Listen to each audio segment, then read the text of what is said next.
গোলাঘাটৰ triple murder কাণ্ডৰ বুজ ল'বলৈ গোলাঘাটত উপস্থিত হ'ব হেনো অসমৰ মুখ্যমন্ত্ৰী ডক্টৰ হিমন্ত বিশ্ব শৰ্মা ডাঙৰীয়া। গোলাঘাটৰ ট্ৰিপুল মাৰ্ডাৰ কাণ্ডৰ খবৰ ল'বলৈ যাব অসমৰ মুখ্যমন্ত্ৰী ডক্টৰ হিমন্ত বিশ্ব শৰ্মা ডাঙৰীয়া। অসমৰ সৌভাগ্য, অসমীয়াৰ সৌভাগ্য, অসমবাসীৰ সৌভাগ্য। আমি অসমীয়াই এনেকুৱা এজন মুখ্যমন্ত্ৰী পাইছোঁ যিজন মুখ্যমন্ত্ৰীয়ে গুৱাহাটীৰ পৰা গোলাঘাটলৈ খবৰ ল'বলৈ যাব এটা হত্যাকাণ্ডৰ। যাতে হত্যাকাণ্ডটো যে সংঘটিত হ'ল মুখ্যমন্ত্ৰীগৰাকীৰ হস্তক্ষেপত, যাতে ভুক্তভোগীয়ে ন্যায় পায়, ন্যায় প্ৰক্ৰিয়া যাতে পুলিচে যাতে তদন্ত সোনকালে কৰে, ভালদৰে কৰে।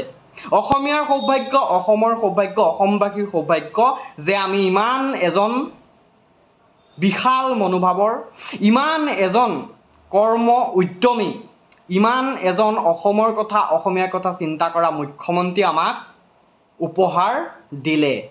কিন্তু সেই অসমৰ মুখ্যমন্ত্ৰীগৰাকীলৈ, সেই অসমৰ কথা ইমান চিন্তা কৰা অসমৰ ডাইনামিক মুখ্যমন্ত্ৰীগৰাকীলৈ এই অধমৰ এক আহ্বান। মুখ্যমন্ত্ৰী ডাঙৰীয়া,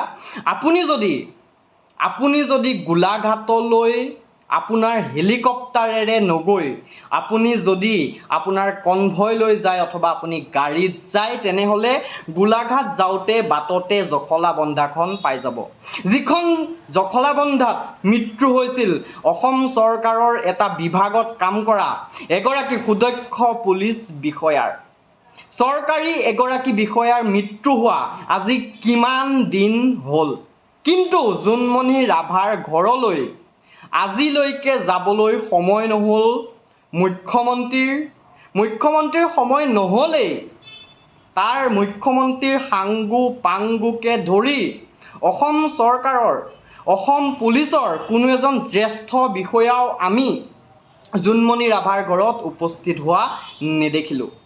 কিন্তু এতিয়া যিহেতু আপুনি গোলাঘাটৰ ট্ৰিপুল মাৰ্ডাৰ কাণ্ডৰ খবৰ ল'বলৈ গোলাঘাটলৈ যোৱা বাতৰিটো আমি সংবাদ মাধ্যমত পাইছোঁ, সেইকাৰণে আমি আপোনাক বিনম্ৰভাৱে আহ্বান জনাবলৈ বিচাৰিছোঁ যে হে মুখ্যমন্ত্ৰী মহোদয়, আপুনি যদি পাৰে এবাৰ সেই জখলাবন্ধা থানাখনত সোমাই যাব।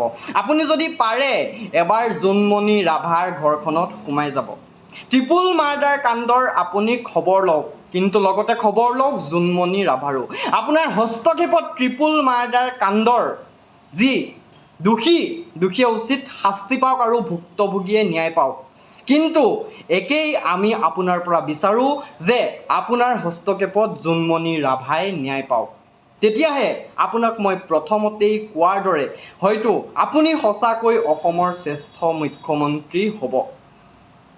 জোনমণি ৰাভা অসমৰ চৰকাৰৰ কাৰণে কাম কৰা অসম চৰকাৰৰ এগৰাকী বিষয়াৰ ঘৰত আজিলৈকে মুখ্যমন্ত্ৰী নালাগে, বিজেপি দলৰ অথবা চৰকাৰী এজন উচ্চপদস্থ বিষয়া থিয় হ'বলৈ সময় নাপালে, তেনে সময়ত গোলাঘাটলৈ যাব আমাৰ শ্ৰদ্ধাৰ মুখ্যমন্ত্ৰী ট্ৰিপুল মাৰ্ডাৰ কাণ্ডৰ খবৰ ল'বলৈ।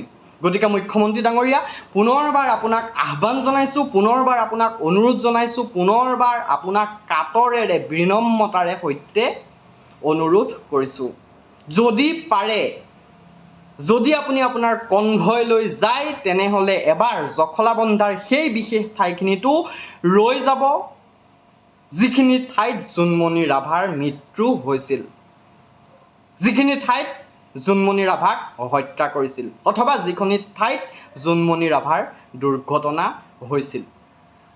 আশা ৰাখিম আপুনি এই কামখিনি কৰি অসম চৰকাৰৰ চৰকাৰী বিভাগৰ কাৰণে এটা কাম কৰা চৰকাৰী বিষয়াগৰাকীৰ, অসম চৰকাৰৰ যি এগৰাকী অসমৰ এগৰাকী নাৰী, অসমৰ এগৰাকী জীয়ৰী, অসমৰ এজনী সাহসী জীয়ৰী হেৰাই গ'ল, সেই জীয়ৰীজনীক আপুনি, সেই জীয়ৰীজনীৰ পৰিয়ালক আপুনি ন্যায় প্ৰদান কৰিব বুলি আমি আজিও আশাবাদী।